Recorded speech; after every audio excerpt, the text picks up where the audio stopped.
ஓப்பனாக பேசவா? சரி, சார் சொல்லிட்டு போயிருக்காரு இன்னைக்கு வந்துட்டு நான் வந்து பிரேமா மேடம் வந்துட்டு நம்ம வந்து சக்ஸஸ்ஃபுல்லாக வந்துட்டு இருக்காங்க அப்படின்னு சொல்லிட்டு. கண்டிப்பாக அது உண்மை தான், சக்ஸஸ்ஃபுல்லாக தான் வந்துட்டு இருக்கிறேன். நான் இதில் ஜாயின் பண்ணி கரெக்டாக பார்த்தீங்க அப்படின்னு சொன்னால் 8 மாதம் தான் ஆகும்.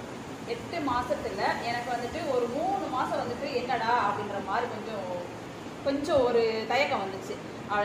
3 மாதம் கழிச்சு இதுக்குள்ளே நம்ம எடுத்துட்டோம், நம்ம விடக்கூடாது அப்படின்றதுக்காக அந்த 3 மாதத்துல அப்படியே ரொட்டேட் பண்ணி அப்படியே உள்ளே போட்டுக்கிட்டே இருந்தேன். இப்போ 8 மாதம் ஆயிடுச்சு. 8 மாதத்துல என் கையில் இப்போ 50,000 நிற்கிது. 50,000 நிற்கிது. எதுக்கு அது டெய்லி அது வேலைக்கு போகணும் அப்படின்லாம் கிடையாது. நம்ம இஷ்டத்துக்கு நம்ம கொண்டு போய் சேல்ஸ் பண்ண போகிறோம், கேட்குறவங்களுக்கு கொடுக்க போகிறோம், நம்ம வீட்டு அளவுக்கு நம்ம யூஸ் பண்ண போகிறோம். இதுதான் நடக்குது. ஆனால் நான் ரெஸ்ட் எடுக்கும் போது ரெஸ்ட் எடுத்துக்கிருவேன், நான் தூங்கும் போது தூங்கிக்கிருவேன். எனக்கு உடம்பு முடியல அப்படின்னு சொல்லி மாட்டேன். வர்றேன் கண்டிப்பாக வர்றேன். வயலுக்கு வந்து சனி ஞாயிறு மட்டும்தான் வருவேன். சொந்தக்காரங்க சனி ஞாயிறு மட்டும்தான் வருவேன். மற்ற டைத்துல வீட்டில் தூங்கிக்கிருவேன். என்னோட சொந்த ஒர்க்கையும் பார்த்துருப்பேன், என்னோட பொண்ணையும் பார்த்துருப்பேன், என்னோட அப்பா அம்மாவையும் பார்த்துருப்பேன், எல்லாத்தையும் பார்த்துட்டு இருக்கிறேன். அதே இது நான் இன்னொரு ஆட்டை வேலைக்கு போகும்போது அப்படின்னு சொல்லி பார்த்தீங்க அப்படின்னு சொல்லி சொன்னால், காலையில் இங்கே 8 மணிக்கு நான் கிளம்பி போயிட்டேன் அப்படின்னு சொல்லி சொன்னால் நைட்டு 7 மணி 7:30 தான் இங்கே வர்றது. ஆனால் அந்த டைத்தில் வெறும் 15,000 தான் சம்பளம் வாங்குறேன். ஆனால் அவங்களுக்கு ஒரு நாள் லீவ் போட்டாலும் அந்த சம்பளத்தை பிரிச்சுப்பாங்க. நம்ம இங்கே லீவே போடாமல் நம்ம வீட்டில் ரெஸ்ட் எடுக்கலாம், வீட்டில் இருந்துக்கிட்டே நல்லா அழகாக சம்பாதிக்கலாம். நல்ல ஒரு ஆப்பர்ச்சுனிட்டி. அதாவது எனக்கு சார் வந்துட்டு ரொம்ப வந்துட்டு சொல்லிக்கிறேன் முத்து சார்னால அது வந்துட்டு எல்லாத்துக்குமே வந்துட்டு இப்போ இதனால தான் நான் இதுக்குள்ளேயே வந்தேன், டாப் 10குள்ளேயே வந்தேன்.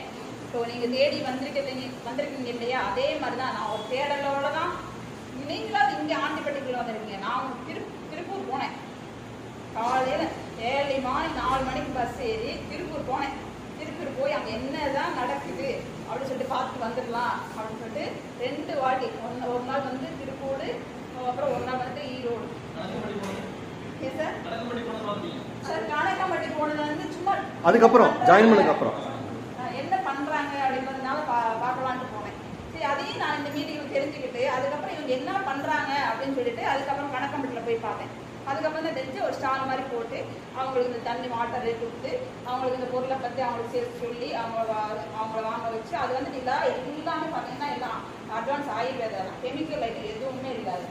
அப்போ வந்துட்டு எனக்கு வந்து இது ரொம்ப பிடிச்சிருந்துச்சு. சரி இதை எடுத்து பண்ணுவோம் அப்படின்னு சொல்லி எனக்கும் பாப்பாவுக்கு ரொம்ப பிடிச்சதுனால நாங்கள் எடுத்து பண்ணிட்டோம்.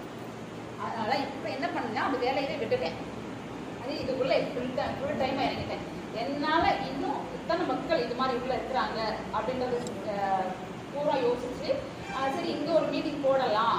சும்மா ஒரு 4-5 பேருக்காக நம்ம சாரை வர வைக்கக்கூடாது, ஒரு 10 பேர் 20 பேர் சேர்த்தாவது நம்ம வர வைப்போம் அப்படின்றதுனால நம்ம மக்களுக்கு எல்லாம் கொடுத்து என்னால் நான் எப்படி யூஸ் ஆகிட்டு இருக்கணும், அதனால் பயனடைஞ்சிட்டு இருக்கணும், அதனால் எல்லாத்தையுமே நீங்களும் அது மாதிரி பயனடையணும் அப்படின்றதுனால உங்களை எல்லாத்தையும் வர வச்சுக்கிறேன்.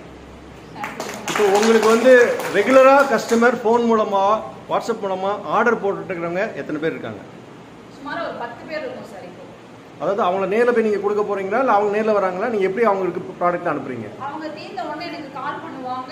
அதுக்கப்புறம் நான் வந்து அவங்களுக்கு வந்துட்டு கொரியர் போட்டு விட்டுருவேன். அவங்கள என்கிட்ட இல்லை அப்படின்னா கூட நான் சார்ட்ட சொன்னாங்க, சார் போட்டு விட்டுருவாங்க அதோட பொருள்.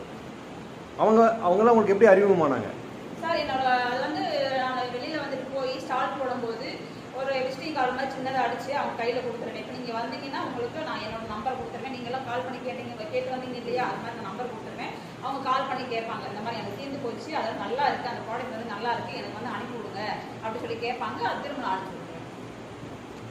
அந்த ஒரு ப்ராடக்ட் மட்டும் தான் கொடுக்குறீங்களா, மற்ற ப்ராடக்ட்லாம் ரெக்கமெண்ட் பண்ணுறீங்களா? சார் இதில் வந்துட்டு நமக்கு நிறைய ப்ராடக்ட் இருக்குது சார். நிறைய ப்ராடக்ட் தான் அது வந்து அவங்க என்ன கேட்குறாங்களோ அவங்களுக்கு அந்த மாதிரி அந்த பொருள் கொடுக்குறோம்.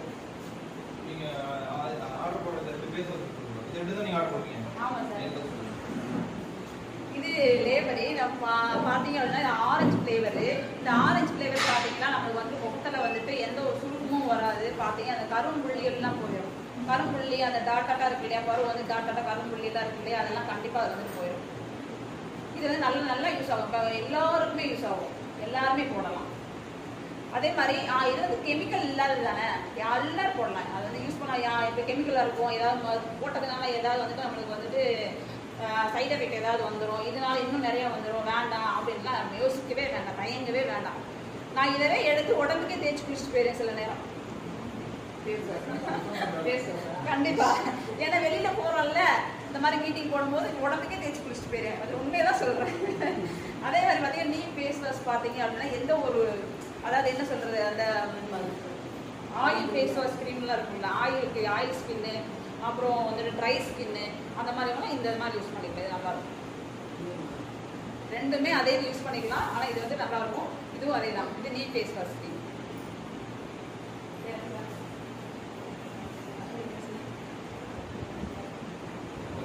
அதுலேயே பாருங்க, நமக்கு ஆயில் ஏதாவது சோப்பு இருக்கு, அந்த சோப்பு பார்த்தீங்கன்னா இதே தான், நம்மளுக்கு எந்த ஒரு சைடு எஃபெக்டும் வரவும் வராது.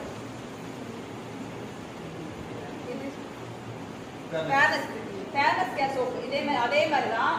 ஆயில் ஸ்கின் இருக்காது, டாட்டாட்டு வராது. பார்த்தீங்கன்னா நமக்கு வந்துட்டு உடம்புல வந்துட்டு ஒரு புத்துணர்ச்சி, அதாவது ரொம்ப வெளியில போய் நம்ம அலைஞ்சிட்டு வந்து ஒரு ஃப்ரெஷ்னஸ் கிடைக்கும். ரொம்ப நேரம் ஒரு டல்னஸ் கிடைக்காது, ஒரு டல்னஸும் நம்மளுக்கு தான் இருக்காது. அது வந்துட்டு போட்டுக்கலாம், எல்லாத்துக்கும் யூஸ் பண்ணிக்கலாம். அதே மாதிரி தான் இதுவும். ஆயில் ஸ்கின் வராது, உடம்புல வந்து ஒரு ஃப்ரெஷ்னஸ் கிடைக்கும், டல்னஸ் கிடைக்காது, நல்லா இருக்கும். ஆயில் ஸ்கின்லாம் ரொம்ப போடும். ஆனால் ஒரு வாரத்துக்கு உங்களுக்கு வந்து ரிசல்ட் வந்து கண்டிப்பாக தெரியும். இதெல்லாம் நீங்கள் பயன்படுத்திட்டு இருக்கீங்களா மேடம்? கண்டிப்பாக சார். உங்ககிட்ட ரெகுலராக வாங்கிட்டு இருக்காங்களா? வாங்கிட்டு இருக்காங்க சார். அவங்க என்ன சொல்கிறாங்க சார்? அவங்க திரும்ப கேட்குறாங்க, திரும்ப கேட்குறாங்க. போன தடவை கூட 2 வாங்கி அவங்களுக்கு கொடுத்துட்டு தான் வந்தேன். 2 சோப்பு, இது 4 சோப்பு இருக்கும் ஆக்சுவலாக. இது 4 சோப்பு 222 ரூபா தான். இது வந்து பார்த்தீங்கன்னா திரும்ப இது 4 சோப்பு ஏன்னா ஒரு ரூபாது திரும்ப கேட்டாங்க. ஏன்னா அவங்க தங்கச்சிக்கும் அனுப்பிட்டாங்க, நான் நல்லா இருக்குன்னு சொல்லிட்டு அவங்க தங்கச்சிக்கும் நான் கொடுத்து விட்டுட்டேன். எனக்கு திரும்ப கொண்டு வாங்க அப்படின்னு சொல்லிட்டு கேட்டாங்க. ஆனால் இது நல்லா இருக்கும்.